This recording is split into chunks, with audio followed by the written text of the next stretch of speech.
мотив 12 мая. Момент был только один. Я хочу жить в стране, где торжествует закон. Былы прэтэндэнт на прэзідэнта Віктар Бабарыка на гэтым тыдні ўпершыню выступіў у судзе. Ён па-ранейшаму не прызнае сябе вінаватым і называе свой пераслед палітычна матываваным. На данном этапе Виктор Дмитриевич отказался от дальнейшей дачи показаний, потому что часть показаний он уже дал, и отказался от дальнейших ответов на вопросы, поскольку считает, что это разбирательство не является объективным, и обратил внимание на то, что во время судебного процесса ранее и теперь нарушалась и нарушается презумпция невиновности. Абаронцу Віктара Бабарыкі Дзмітрыю Лаеўскаму дысцыплінарная камісія Менскай калегіі адвакатаў абвясціла вымову, за што не сказалі. Праваабаронцу Тацяну Гацуру-Яворскую арыштавалі ў крымінальнай справе. Яна была адной з арганізатарак выставы «Машына дыхае, а я не», прысвечанай гераізму медыкаў. Выставу прыкрылі праз 2 дні. Арганізатаркам далі суткі быццам за непадпарадкаванне. У Тацяны Гацуры правялі ператрус у межах справы за фінансаванне беспарадкаў. Закрытие выставки, наверное, можно было предположить, и потому что я, например, удивилась, что еще вообще открыли, потому что сейчас время, когда, наоборот, все закрывают. И я думаю, что девочки понимали, что они идут на определенный риск, но вряд ли можно было предположить то, что случилось, обвинение в финансировании чего-либо. Это, конечно, перебор даже по нынешним временам.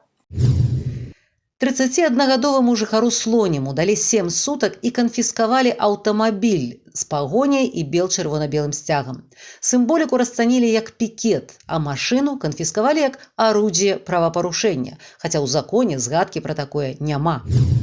Многія палітвязні, якія гэтымі днямі выходзяць з турмаў, сведчаць, што ўмовы для палітычных сталі нашмат больш жорсткімі. Там атмосфера концлагеря, там атмосфера, когда садисты издеваются над людьми.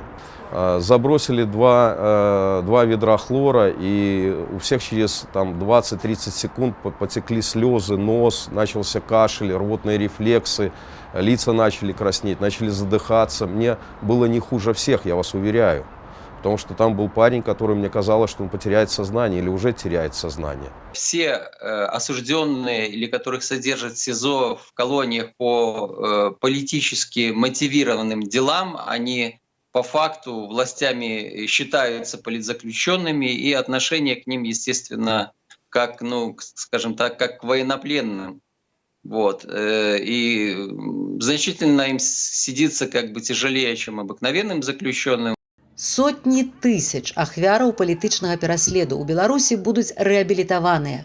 Гаворыцца ў канцэпцыі рэабілітацыі ахвяраў палітычных рэпрэсій, якую распрацавала народнае антыкрызіснае кіраўніцтва.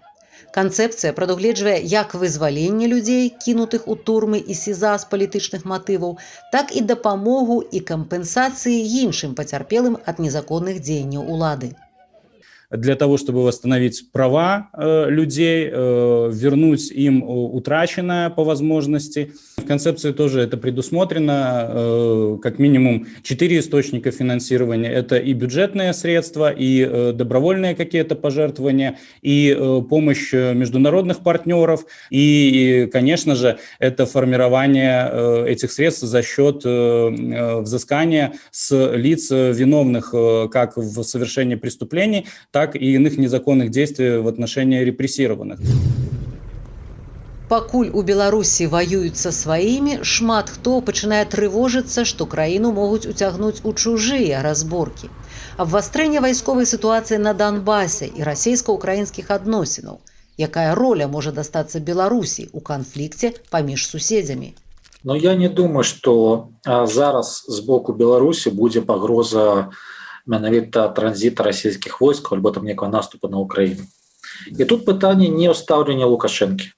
Калі расійскі спецназ альбо расійскі прыватныя вайсковыя карпорацыі, кампаніі пойдуць праз Беларусь в Украіну, то не мае гаранты, што заадно, он пахадзя побач, не задумаюць вырашыць беларускае пытанне.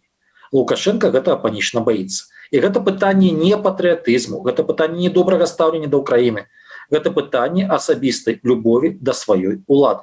Для того, чтобы сэкономить себе еще месяц жизни, будет готовность согласиться на транзит войск через страну и все то самое неприятное, что может быть. Ну или, по крайней мере, закрыть в какой-то момент глаза на какие-то вещи, на которые раньше бы он, может быть, глаза не закрывал, а использовал в своих интересах. Вот Лукашенко слишком зависит от России сейчас. Россия слишком сильно давит. Более того, Россия давит, но на Беларусь в некотором смысле с молчаливого одобрения Запада, который, в принципе, был бы рад, чтобы кто-нибудь решил проблему Лукашенко, ну, чтобы хоть как-то ситуация сдвинулась.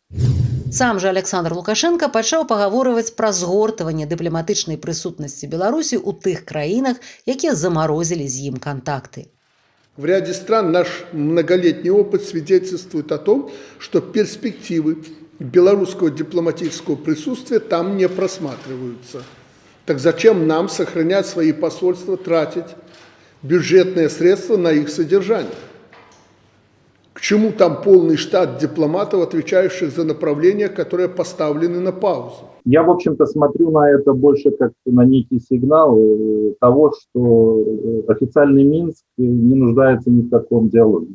Вот. Но это такой четкий сигнал на фоне вот тех заявлений, которые звучат о возможном диалоге, каких-то переговорах. Ну, совершенно очевидно, что наша дипломатическая служба переводится на исключительно экономические рельсы и превращается, по сути, в товаропроводящую сеть. Я вот жду, когда дипломатам начнут выдавать на реализацию товары. Ад леташняга году ў Беларусі ўжо бадай не знойдзецца чалавека, які не ведаў бы пра бел-чырвона-белы сцяг і дзень волі, калі 25 сакавіка 1918 году была абвешчана Беларуская Народная Рэспубліка.